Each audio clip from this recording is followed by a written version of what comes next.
JEE Mains 21st January 2026 evening shift question based on 3D straight lines.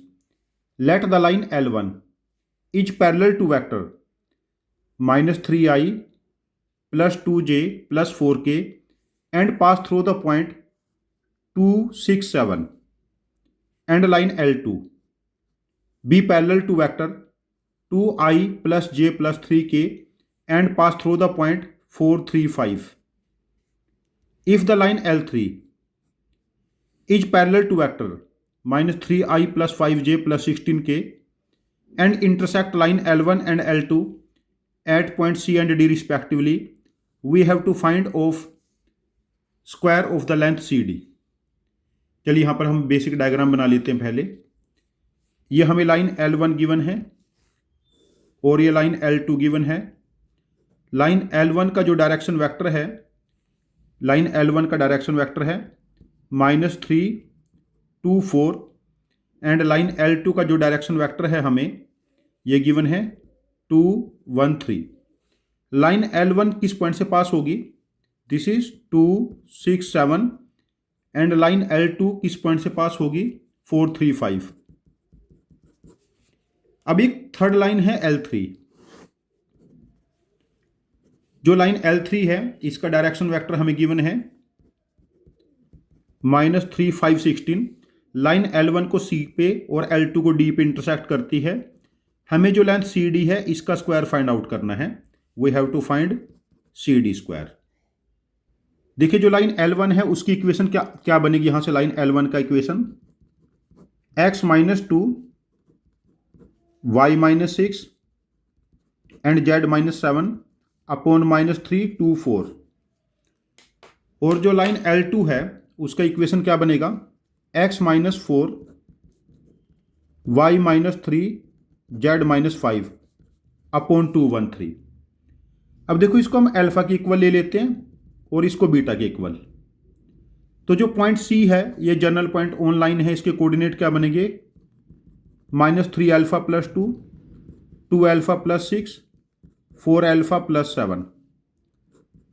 And point D के coordinate क्या बनेंगे? 2 alpha plus 4 alpha plus 3 beta. Point D beta के term में आएगा 2 beta plus 4 beta plus 3 and 3 beta plus 5. ये alpha और beta point C और D point आ गए. अब देखो जो हमारे पास CD वेक्टर है, जो CD वेक्टर है इसका डायरेक्शन रेशियोस क्या होगा? 3 अल्फा प्लस 2 में से 2 बीटा प्लस 4 सब्ट्रैक्ट करें, -3 alpha -2 beta -2. Then 2 alpha plus 6 में से सब्ट्रैक्ट करेंगे 2 अल्फा माइनस बीटा. 6 में से 3 सब्ट्रैक्ट करेंगे +3. 4 अल्फा प्लस 7 में से 3 बीटा सब्ट्रैक्ट करेंगे 4 अल्फा -3 बीटा +2. ये हमारे पास डायरेक्शन रेशियोस ऑफ CD हो गए. और CD के जो डायरेक्शन रेशियोस हमें गिवन थे वो गिवन है -3 5 16. अब ये दोनों डायरेक्शन रेशियोस आइडेंटिकल हो जाएंगे. तो यहां से हम ऐसा लिख सकते हैं -3 अल्फा -2 बीटा -2 अपॉन -3. ये रेशियो इक्वल हो जाएगी 2 alpha minus beta +3 upon 5 4 alpha -3 beta +2 upon 16. अब यहां से ये माइनस कैंसिल हो जाएगा, सारे प्लस हो जाएंगे. अब यहां से अल्फा बीटा में दो हम इक्वेशंस बना लेते हैं. इन दोनों को इक्वेट करके पहले फिर इन दोनों से बना लेते हैं और वहां से हमें अल्फा बीटा आ जाएगा. देखिए पहले इक्वेशन यहां से क्रॉस मल्टीप्लाई करो. 15 alpha plus 10 beta plus 10 equal to, इधर मल्टीप्लाई करेंगे 6 अल्फा -3 बीटा प्लस 9. तो यहां से बनेगा ये 9 alpha plus 13 beta plus 1 equal to 0. एक तो इक्वेशन ये बन गई. दूसरी इन दोनों को 32 alpha -16 beta plus 48 equal to 20 alpha -15 beta plus 10. Second case हमारे पास ये बना. तो ये इक्वेशन बनी हमारे पास 12 alpha minus beta plus 38 equal to 0।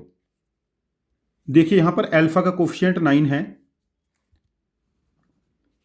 और यहां पर अल्फा का कोफिशिएंट 12 है, तो मैं इसको 4 से मल्टीप्लाई कर लेता हूं और इसको 3 से मल्टीप्लाई कर लेता हूं। अल्फा का कोफिशिएंट सेम हो जाएगा, हमें कैलकुलेशन करने में थोड़ी आसानी रहेगी। देखिए ये बना 36 alpha plus 52 beta plus 4 equal to 0, और यहां पर 36 अल्फा माइनस 3 बीटा प्लस 38 4 जा 114 इक्वल टू 0। अब इनको हम सब्ट्रैक्ट कर लेते हैं दोनों को, माइनस प्लस माइनस कैंसल, यहां पर sorry 55 beta minus 110 equal to 0, तो बीटा की वैल्यू 2 आ जाएगी। बीटा की वैल्यू 2 यहां पर पुट करो, यहां पर देखिए 9 alpha plus 26 plus 1 equal to 0, alpha becomes -3। अब देखिए अल्फा और बीटा की वैल्यू आ गई।